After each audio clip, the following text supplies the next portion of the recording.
요한계시록 8장 1절에서 5절 말씀을 통해서 일곱째 인이라는 제목으로 하나님 말씀 함께 나누겠습니다. 일주일 지나면 우리의 기억력은 한 5% 정도밖에 남지 않는다고 그러죠. 제가 이 말씀을 드리는 것은 우리가 저번 주에 나누었던 말씀 잠깐 복습을 하고 오늘 말씀 나누고자 합니다. 저번 주에 우리가 나눈 말씀 가운데 저번 주 말씀의 제목이 14만 4천이었죠. 이 14만 4천이라는 숫자가 어떻게 나오게 된 겁니까? 말씀을 이제 들으시면 여러분들 잊지 말으셔야 돼요. 이단들이 가장 이야기하는 게 그 14만 4천 안에 들어와야 구원받는다고 그러죠. 14만 4천 안에 들지 못하면 구원 못 받는다. 들으려면 어떻게 해야 되느냐? 이제 그들이 이제 요구하는 것들을 요구하겠죠. 이렇게 해야 된다, 저렇게 해야 된다. 근데 우리가 말씀을 나누면서 지금까지 예수님 때문에 죽음을 당하였던 순교를 당한 사람들만 해도 14만 4천은 넘었죠. 충분히 넘었죠. 로마 시대부터 박해 시작해서 중세 시대 쭉 오면서까지 예수님 때문에 순교를 당한 사람들만 해도 이 숫자는 이미 넘은 거예요. 근데 이제 14만 4천이라는 숫자가 이스라엘 12지파가 이제 인을 받은 사람 숫자를 세어보니까 인침받은 숫자가 12,000명이라고 그랬죠. 그래서 이 12,000명은 어떻게 나왔다고 그랬습니까? 잊지 마세요. 이 12,000명은 어떻게 각 지파마다 12,000명이요. 딱 정해진 일렬적으로 12,000명, 12,000명만 구원받는다? 아니었죠. 그런 의미가. 땅의 숫자는 뭐라고 그랬습니까? 동서남북 4고요. 하늘의 숫자는 3이라고 그랬죠. 성부, 성자, 성령. 그래서 3하고 4하고 곱하면 온 천지 만물에 해당하는. 그래서 3, 4는 12가 되고 12는 완전수라고 그랬죠. 이 완전수에다가 되게 많다라는 의미를 추가할 때 유대인들은 이제 1000이라는 숫자를 넣어요. 그러니까 12 곱하기 1000 하면 얼마입니까? 12,000이죠. 12 곱하기 1000 하면 12,000이고 이 12,000이 12지파잖아요. 곱하기 12 하면은 숫자가 뭐죠? 그래서 14만 4천이 되는 거예요. 그러니까 이 14만 4천은 어떤 정해져 있는 딱 이 안에 이 사람들만 구원받는다라는 숫자가 아니라 그런 의미로 우리에게 주는 것이 아니라 그 성경이 바로 증언했죠. 이 14만 4천 명만 구원받는 것이 아니다라고 우리에게 성경이 바로 증언하는 게 뭐예요? 우리가 7장 9절의 말씀에 보니까 아무도 능히 셀 수 없는 큰 무리가 나와서 예수님을 찬양하더라. 어린 양을 찬양하더라. 그러니까 아무도 능히 셀 수 없는 14만 4천 명은 셀 수 있잖아요. 정해져 있는 숫자니까. 그런데 아무도 능히 셀 수 없는 많은 수의 무리가 어린 양 되시는 주님을 찬양하더라. 그러니까 이 14만 4천이라는 개념은 어떤 일률적으로 정해져 있는 숫자가 아니라 구원받는 많은 백성들을 포함한 숫자라는 것을 여러분 잊으시면 안 돼요. 그리고 한 가지 더 나누었던 것이 이제 그 흰옷 입은 자들, 이 주님으로 인하여 고난당하는 자들, 이런 자들에게 나중에 주어지는 상급이 무엇입니까? 우리가 7장 마지막 부분에 보았지만 이제 이들은 줄이지도 않고 어떤 아무 해나 뜨거운 기운도 상하지 않을 것이고 예수님이 우리의 목자가 되셔서 생명샘으로 인도해 주실 것이고 우리의 눈에서 모든 눈물을 씻어주신다. 우리의 고통을 없애주신다. 우리를 위로해 주신다. 이런 의미를 우리에게 주고 있어요. 그래서 우리가 나중에 우리가 이 땅에서 당하는 모든 환난과 아픔과 고난을 주님께서 나중에 다 보상해 주신다. 보상해 주신다. 우리는 그 영원한 하나님의 나라를 바라보고 살아간다 라는 것을 우리가 저번 시간에 저번 주 말씀에 나눴습니다. 오늘 이제 일곱째 인이라는 제목으로 말씀을 나누는데요.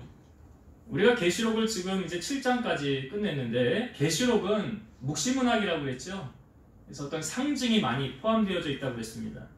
그래서 일곱째 인, 지금 이제 일곱째 인 오늘 마지막인데 이 성경에 보면 어떤 패턴으로 되어 있냐면 첫째 인부터 여섯째 인까지는 각자 해당되고 일곱째 인 속에 일곱 나팔이 포함되어져 있습니다. 그러니까 일곱째 인을 오픈하니까 이제 우리가 성경에 보았지만 일곱 나팔을 든 천사가 등장을 하죠. 그러니까 일곱째 인이 바로 끝나는 시점에 뭐가 등장하여 일곱 나팔이 등장하고 일곱 나팔이 또 쭉 6개까지 등장하고 일곱째 나팔이 등장할 때 일곱 대접이 등장을 해요. 그래서 이 계시록 16장까지는 이제 일곱 나팔과 일곱 대접으로 인해 16장까지 이렇게 계속 연결되어져 있습니다. 근데 이 계시록은 어떤 시간의 의미를 우리에게 부여해서 보여주기보다는 그러니까 시간적인 순서가 아니라 의미의 기준으로 배열한 것이다 라는 것을 우리가 아셔야 돼요. 이거 끝나면 이거 되고 이거 끝나면 이거 되는 그런 시간적인 의미보다 그런 어떤 의미를 우리에게 제시해 주는 것이 요한계시록이다. 그래서 오늘 일곱째 인은 일곱 나팔과 연결되어 있다고 그랬죠. 그러니까 이 쇠사슬 구조인데 일곱 인의 마지막 부분이 바로 뭐가 열립니까? 일곱 나팔과 연결되어져서 우리에게 보여주고 있다는 거예요. 자, 오늘 그럼 본문을 이런 시각을 가지고 다시 한번 보도록 하겠습니다. 1절 다시 볼게요. 1절 일곱째 인을 떼실 때에 하늘이 반 시간쯤 고요하더니 일곱째 인을 이제 딱 뗐는데 어떤 현상이 나타났습니까? 하늘이 반 시간쯤 고요하더니 여기 반 시간이라고 하면 반 시간은 얼마를 의미하죠? 그렇죠. 30분이요. 시간으로 따지면 1시간이 60분이니까 그럼 반 시간은 30분인가 그런 의미가 아니라요. 이 반 시간이 주는 의미는 비교적 짧은 시간의 범위. 짧은 시간. 그러니까 이건 뭘 우리에게 보여주냐면 이제 그만큼 재앙이 긴박하다. 멀지 않았다. 이 극적인 면을 강조하기 위해서 이 반 시간을 여기 넣은 거예요. 여러분 우리가 지금 사는 이 세상을 뭐라고 그래요? 종말이라고 그러잖아요. 말세 지말이라고 하지 않습니까? 다른 의미로 뭐예요? 이제 세상의 끝이 점점 다가온다. 세상의 끝이. 그러니까 여기서 이 말하는 이 반 시간은 이제 이 땅에서의 삶이 그리 많지 않다라는 그런 영적인 의미를 우리에게 주는 거예요. 그러니까 하늘이 반 시간쯤 그 다음에 뭐래요? 고요하더니 보다 격렬하고 광범위한 재앙을 가져다주는 일곱 나팔의 진노가 임하기 이전에 긴장감과 경외심을 나타내기 위한 침묵이다. 이렇게 이해하면 좀 쉬울 것 같아요. 여러분 쓰나미 보셨어요? 쓰나미가 일기 전에 아주 조용하고 잔잔합니다. 근데 참 희한한 게요. 동물들은 이걸 직감을 한대요. 그래서 이거 오기 전에 동물들은 이미 다 대피를 한다고 합니다. 얘네들 어떻게 하는지 모르겠어요. 근데 그 오기 전에 아주 잔잔하고 고요하다가 갑자기 어느 순간 확 들이닥치는 거죠. 그러니까 그 해일이 일기 전에 고요한 그런 상황. 그러니까 지금의 그런 상황이에요. 어떤 재앙이 임하기 전에 고요한 상황. 사극 같은 거 여러분들 보면 그 높은 사람 주상전환 합시오 하면 막 시끄럽다가도 누가 앞에 넷이나 누가 가면 주상전환 합시오 하면 하던 일이 다 어떻게 돼요? 다 동작 그만. 조용히 있잖아요. 조용하잖아요. 그런 의미를 이렇게 보여주고 있는 거예요. 여기 이들이 지금 고요하다는 이 의미 속에 하나님께서 이 땅을 심판하려고 하는데 우리가 앞부분에 저번 주 말씀에 볼 때 심판을 아직 유보하신 장면이 있어요. 왜 유보했느냐? 자, 7장 3절을 한번 다시 봅시다. 7장 3절 말씀. 이르되 우리가 우리 하나님의 종들의 이마에 인치기까지 땅이나 바다나 나무들을 해하지 말라 하더라. 우리가 우리 하나님의 종들의 이마에 인치기까지 아직 심판하지 말아라. 그러니까 여기 뭐야? 하나님의 심판이 지금 유보되는 거죠. 연기되고 있지 않습니까? 그러니까 오늘 고요하더니 이 말씀을 통해서 하나님께서 백성들의 그 신원의 기도를 들으시고 권능의 심판을 행하실 것에 대한 경외심을 나타내는 장면. 마치 왕이 등장하기 전에 고요했던 것처럼 하나님을 향한 그 심판하시는 그 하나님이 임재하시기 전에 우리가 갖추어야 할 모습. 하나님 앞에서 잠잠한, 하나님 앞에서 고요하는 것. 어떤 높은 분이 등장할 때 그 카리스마에 압도되어서 조용하고 잠잠한 것처럼 그런 것을 우리에게 보여주고 있죠. 그러니까 하나님을 향한 이 경외심으로 고요해지는 거예요. 자, 2절을 보겠습니다. 2절. 내가 보매 하나님 앞에 7 천사가 서 있어 7 나팔을 받았더라. 여기 하나님 앞에 7 천사가 서 있어서 7 나팔을 받았더라. 그러니까 하나님 앞에 서 있다는 것은 어떤 하명을 기다리고 있는 거예요. 왕이 이제 명령을 내리기 전에 준비하고 있는 거예요. 대비하고 있는 거예요. 근데 여기 이제 그 성경에는 정경과 외경과 위경이 있는데 우리가 보는 이 성경은 정경이에요. 근데 성경에 들지 아니한 이 위경에 보면 이 위경에 7 천사장의 이름이 등장을 합니다. 그 이름이 이래요. 우리엘, 라파엘, 라구엘, 미카엘, 사라카엘, 가브리엘, 레미엘. 그러니까 여기 7 천사가 이 천사장인데 오늘 본문에 나오는 여기 7 천사가 서 있더라 그랬죠. 그런데 여기 나오는 7 천사라고는 볼 수는 없는 게 이 7 천사장은 성도들의 기도를 가지고 하나님께 나아가는 일을 한 천사장들이었대요. 근데 이들은 지금 본문에 나타난 천사장들은 뭘 가지고 있습니까? 7 나팔을 가지고 있다고 그러잖아요. 그러니까 재앙을 담은 대적과 관련된 천사로서 종말을 예고하기 위해 부름받은 천사들이에요. 여기 이들이 7 천사가 있어서 7 나팔을 받았더라 하는데 이 나팔이 주는 의미는 무엇이냐? 나팔이 구약 성경에는 백성을 소집할 때 뿌 나팔을 불면 백성들이 모이는 거예요. 그리고 전쟁을 알릴 때 뿌 나팔을 불면 적이 쳐들어오려고 그러니까 나팔은 이제 빨리 전쟁 준비하라는 이런 신호. 또한 어떤 절기를 표시할 때 나팔을 불고요. 그리고 군대를 인도할 때 군대를 바른 이제 인도할 때 또한 왕의 대관식 때 왕이 이제 어떤 대관식의 자리를 할 때 나팔을 불었어요. 이 신약 성경에서 주는 이 나팔이 주는 의미는 뭐냐면 그리스도의 재림을 의미하는 거예요. 마태복음 24장 31절 그가 큰 나팔 소리와 함께 천사들을 보내리니 그들이 그의 택하신 자들을 하늘 이 끝에서 저 끝까지 사방에서 모으리라. 여기 그가 누구예요? 처음에 등장한 그가 큰 나팔 소리와 함께 천사들을 보내리니 그가 누구예요? 예수님이에요. 예수님. 그의 택하신 자들을 사방에서 모으리라. 그러니까 본문에서는 하나님의 진노의 날을 알리는데 사용되어지는 나팔이더라. 이 나팔이 불리면 이제 하나님께서 이제 심판하시는 그걸 보여주고 있어요.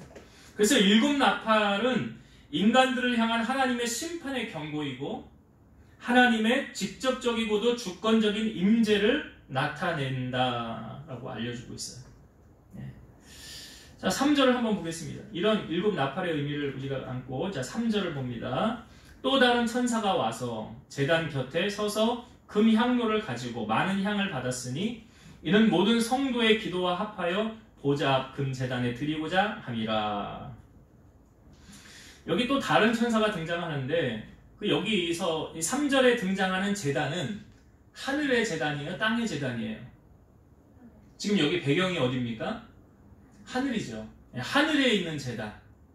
그 제단 곁에 서서 금 향로를 가지고 많은 향을 받았더라. 그러니까 금 향로 안에 그 안에 많은 향이 있다는 거죠. 근데 이 향은 무엇을 의미한다고 했습니까? 성도의 기도라고 했어요. 우리 앞부분에 계시록 5장 8절 다시 한번 보겠습니다. 계시록 5장 8절 말씀. 그 두루마리를 취하심에 네 생물과 24 장로들이 그 어린 양 앞에 엎드려 각각 검은 고와 향이 가득한 금 대접을 가졌으니 이 향은 성도의 기도들이라. 향이 가득한 금 대접을 가졌는데 그 향은 뭐래요? 성도들의 기도라. 성도들의 기도라. 그러니까 여기 다시 8장 3절에 보면 모든 성도의 기도와 합하여 그랬어요.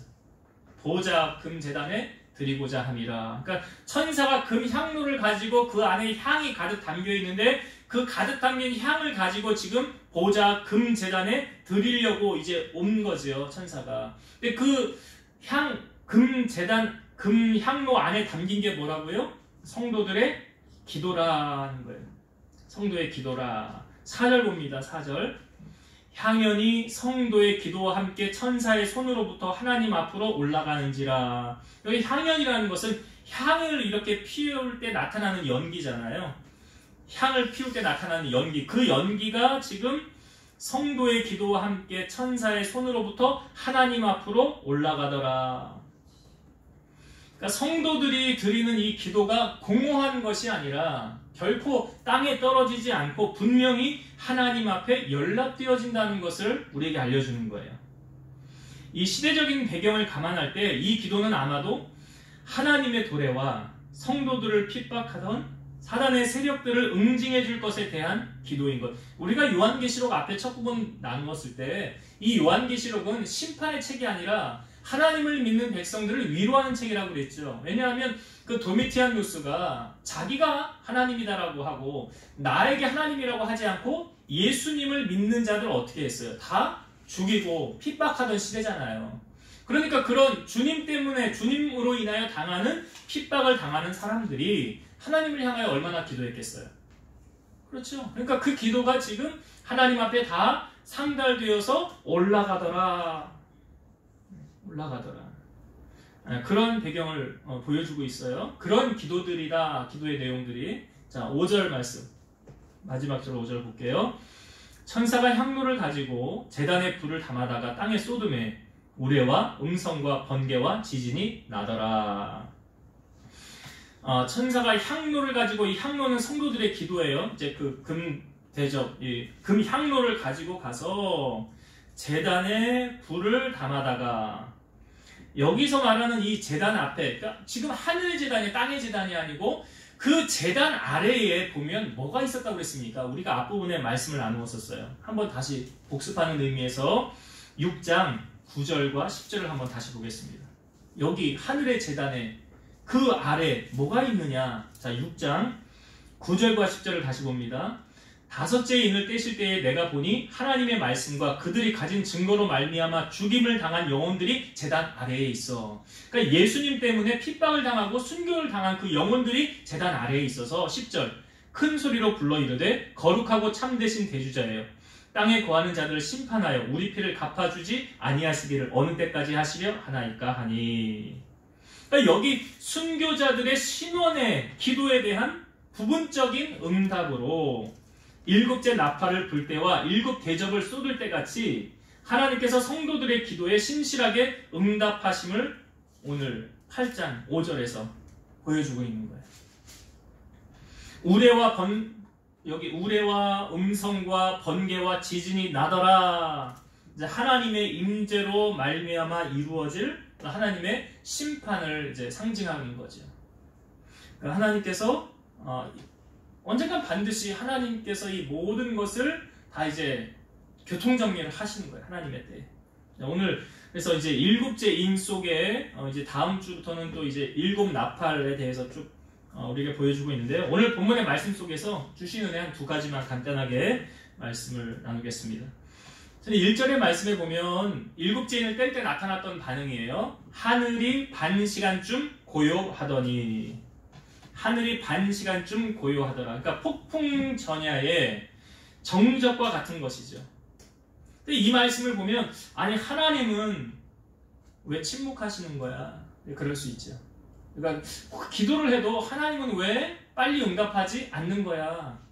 빨리 하나님 좀 일하셔야 되잖아. 이 고요하다라는 이 부분 속에, 아니 하나님 지금 고요할 때가 아니잖아요. 하나님 지금 빨리 나를 도우시고 나를 일하셔야 되잖아요. 그러니까 하나님의 침묵은 주무시거나 무관심하시는 것이 아니라 다만 참으시는 거예요.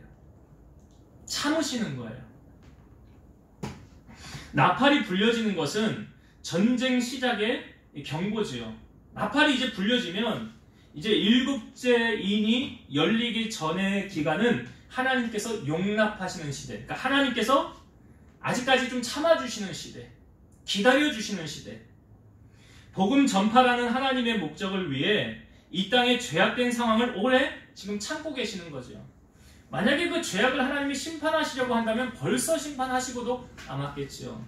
그러나 일곱째 인이 열리며 일곱째 나팔이 울려 퍼지면 용납의 시대는 이제 끝나는 거예요. 그걸로 종결되어지는 거예요. 하나님은 지상의 반역과 죄악된 상황에 개입하셔서 이 땅에 하나님께서 이제 모든 것을 그들이 행한 대로 갚아주실 것이라는 거죠. 그러니까 이 침묵의 기간은 여러분 한정되어져 있는 것이고 영원하지 않다는 걸 아셔야 돼요. 그러니까 노아가 방주를 지으면서 그 방주를 지을 때 그 사람들에게 하나님 앞으로 돌아올 수 있는 기한, 시간을 주었습니까? 안 줬습니까? 줬죠. 몇 년 줬습니까? 예? 방주를 몇 년 동안 줬죠? 120년 동안 줬어요. 그러니까 120년 동안 유보의 시간을 주신 거예요. 기회를 주신 거예요. 그렇게.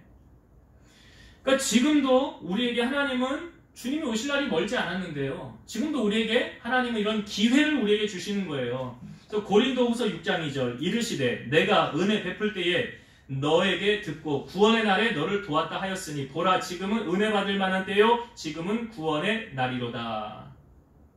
여기서 우리가 주목할 것은 보라 지금은 은혜 받을 만한 때요 지금은 구원의 날이로다. 내일이라는 표현 아니에요. 지금이에요. 저 복음을 내가 전파해야 되는데 오늘은 좀 기회가 아니니까 나중에 전하자. 나중에 전하지 않았는데 전하지 않은 그 기간에 주님 오시면 어떻게 할 거예요? 그래서 성경에 지금은 이라는 표현을 하고 있는 거예요. 베드로전서 4장 7절 만물의 마지막이 가까이 왔으니 그러므로 너희는 정신을 차리고 근신하여 기도하라. 지금 고요하더니 기회를 아직 주는 거예요. 하나님께서 이 땅을 심판하려고 이 죄악 때문에 심판을 당해도 벌써 심판을 당했을지도 몰라요. 소돔과 고모라처럼. 근데 하나님이 아직 기다려주시는 거예요. 아직 인내하고 계시는 거예요. 침묵하고 계시는 거예요. 고요의 시간이 성도들에게는 신앙의 연단을, 악인들에게는 회개의 기회를 주는 거예요. 그렇죠? 우리가 이 땅에 살면서 믿는 자들이 얼마나 핍박을 당합니까? 예수님 때문에. 예수님 때문에 우리가 참아야 되는 일이 얼마나 많아요. 그 연단을 받는 기간이고 악인들에게는 어떤 시간입니까? 이 시간이 회개의 기회예요. 근데 분명한 사실은 이 기간이 한정되어져 있다는 거죠. 영원하지 않다는 데 있어요. 영원하지 않아요. 그러니까 지금은 은혜 받을 만할 때요. 지금은 구원의 날이로다. 여러분 정말 다른 건 몰라도요. 여러분 이 구원 열차는 꼭 탑승해야 되지 않을까요? 다른 건 몰라도 뭐 하나님 앞에 상급 쌓는 거 뭐 물론 좋죠. 천국 가서 누리고. 그런데 일단 우리의 생애가 끝나고 나면 둘 중에 한 군데는 가야 되는데 어디를 가야 되냐? 지옥을 갈 거냐? 천국을 갈 거냐? 영원히 죽지 않고 주님과 더불어 왕노릇하는 하나님의 나라 새하늘과 새 땅, 새 예루살렘 그곳을 갈 거냐? 아니면 영원토록 고통만 당하는 부자와 나사로의 비유에서 보여주셨잖아요. 이 부자가 얼마나 뜨거우면 나사로의 손가락 끝에 혀 한 방울만 찍혀서 내 혀에 좀 달게 해달라고. 그러니까 우리 형제들은 여기 오지 말게 나사로를 좀 보내달라고. 근데 주님이 그렇게 할 수 없다. 그러면서 하신 말씀이 뭐예요? 이 땅 위에 내가 세운 선지자들이 있느니라. 그들에게서 듣지 아니하면 나사로가 가서 전해도 안 듣는다는 거예요. 그러니까 다른 거는 놓쳐도 공부 좀 못하면 어때요? 좀 가난하면 어때요? 가장 중요한 건 뭐예요? 구원 받아야 되잖아. 이것보다 더 중요한 거 있어요? 나중에 원망 듣지 않으려면 꼭 전하세요. 그가 주님 품으로 돌아오든 안 돌아오든 그건 하나님이 할 역할이고 우리의 역할은 전하는 역할이잖아요. 전하지도 않으면 안 되잖아요. 나는 못 들었는데요. 그러니까 주님이 모든 사람에게 기회를 동일하게 다 주십니다. 그 주님이 언제 오신다고 그랬어요? 땅끝까지 복음이 전파되면, 누구라도 한 번씩 예수 그리스도의 이름 들으면, 그러면 주님 앞에 섰을 때 저는 주님 그 얘기 못 들었는데요. 그렇게 핑계하지 못하도록. 그래서 복음이 증거되면 주님이 오시는 거예요. 다 누구에게 기회를 준다는 거예요.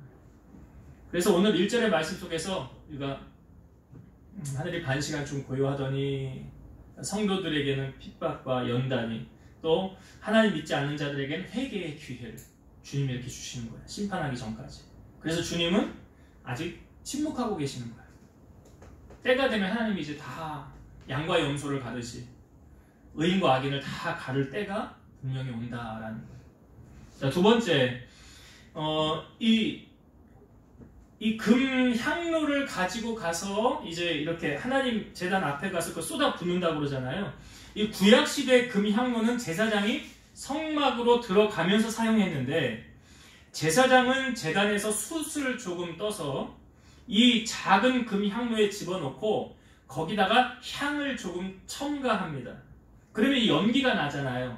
그 향로의 연기가 피어오르면 제사장은 성막에 들어가서 제단 앞에서 이 금 향료를 이렇게 흔드는 거예요. 이게 이제 제사하는 이제 과정이거든요. 근데 그걸 오늘 천사가 지금 하고 있잖아요. 그래서 이 향은 무엇이라고 보여주고 있습니까? 성도들의 기도라 그랬습니다. 이 말씀을 통하여 우리에게 주시고자 하는 메시지가 무엇입니까? 우리의 기도가 하나님께 반드시 상달됨을 여러분 알아야 돼요. 우리의 기도가 절대로 그냥 땅에 떨어지지 않고 하나님 앞에 상달된다. 마치 우리가 메일을 보내면 상대방이 있듯이, 편지를 쓰면 우체부가 가지고 가서 그 편지를 전달해 주듯이 우리의 기도를 하나님 앞에 상달되어 올라간다 라는 것. 기도가 여러분 얼마나 귀한 거예요? 하나님이 알라딘의 요술램프라고 한다면 그 요술램프 움직이는 게 뭐예요? 기도 아니에요? 그게 기도잖아요. 기도할 때 이렇게 기도하래요. 야고보서 1장 6절과 7절. 오직 믿음으로 구하고 조금도 의심하지 말라. 의심하는 자는 마치 바람에 밀려 요동하는 바다 물결 같으니 이런 사람은 무엇이든지 주께 얻기를 생각하지 말라. 기도할 때 어떻게? 오직 믿음으로 구하고. 아니 내가 이거 기도한테 되겠어? 그럼 기도하지 마세요. 시간 낭비하는 거니까. 그럼 기도 응답 안 돼요. 그러니까 이런 사람은, 그렇게 기도하는 사람은 주께 얻기를 생각하지 말라는 게 기도 응답 안 된다는 거예요. 기도할 때는 어떻게? 어린아이같이 믿음으로. 그 기도 응답의 때는 우리에게 있는 게 아니에요. 여러분, 세례 요한의 부모님이 누구였습니까? 누가복음 1장에 나오는 사가랴와 엘리사벳이었어요. 사가랴는 제사장이었어요. 근데 이 두 사람이 의인이고 하나님 앞에 정직하게 살았어요. 그런데 나이가 많고 자녀가 없었어요. 당시 의식으로 보면 여자가 아이를 낳지 못한다. 그러면 하나님이 저 사람 저주했구나 라는 의식이 있었어요. 그렇게 바라보는 거예요. 아니 하나님 앞에 정직하고 의인이야? 근데 왜 저래? 왜 하나님이 복을 안 주셔? 그런 사람들의 시각을 가지고 살아갔던 거예요. 근데 이 사가랴가 제사장의 직무를 맡아서 딱 집례를 하려고 할 때 천사가 나타나는 거예요. 깜짝 놀랐죠?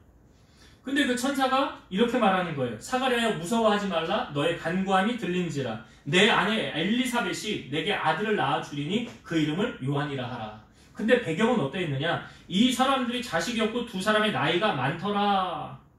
그러니까 바로 사가랴가 이렇게 말해요. 내가 이것을 어떻게 알겠습니까? 내가 늙고 아내도 나이가 많습니다.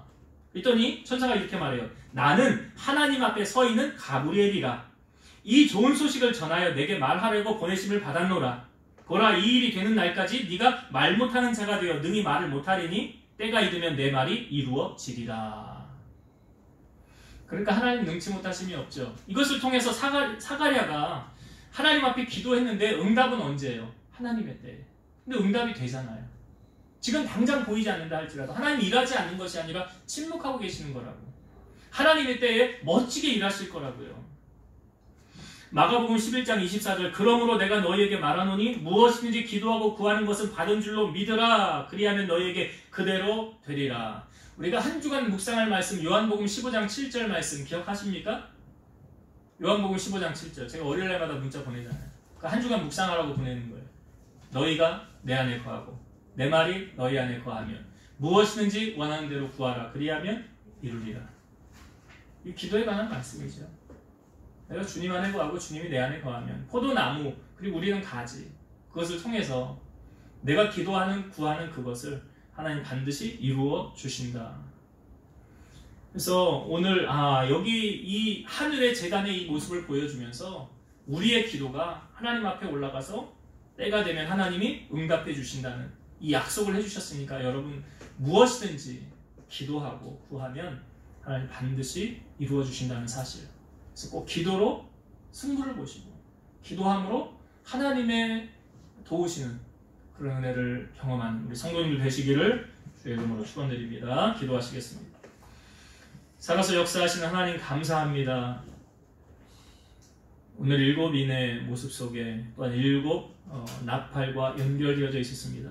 주님께서 일곱인을 떼었을 때에 반시간쯤 고요하다고 했는데 그 주님께서 우리를 위하여 일하시지 않는 것이 아니라 지금 잠깐 침묵하고 계시고 우리에게는 연단이고 또한 믿지 않는 자들에게는 주님 앞에 돌아올 기회를 우리에게 허락해 주신다고 하셨으니 보라 지금은 은혜 받을 만한 때요 보라 지금은 구원의 날이로다. 바로 지금 오늘 이후로부터 우리가 주님 오실 날을 준비하게 하시고 또한 우리 입술을 열어 주의 복음을 증거하는 우리 성도를 되게 하여 주옵소서. 어떠한 상황이든지 기도할 수 있다는 건 소망이 있는 것입니다. 기도하면 하나님이 들으시고 응답해 주신다고 하셨습니다. 내 입을 넓게 열라 내가 채우리라 하셨사오니 사가랴의 기도의 응답도 하나님의 때에 반드시 이루어 주셨던 것처럼 우리가 어떤 문제든 하나님 앞에 먼저 기도하는 성도를 되게 하시고 기도의 응답을 통해서 하나님께 영광 올려드리는 우리 성도들이 다 되게 하여 주옵소서. 예수님 이름으로 감사하며 기도드리옵나이다. 아멘.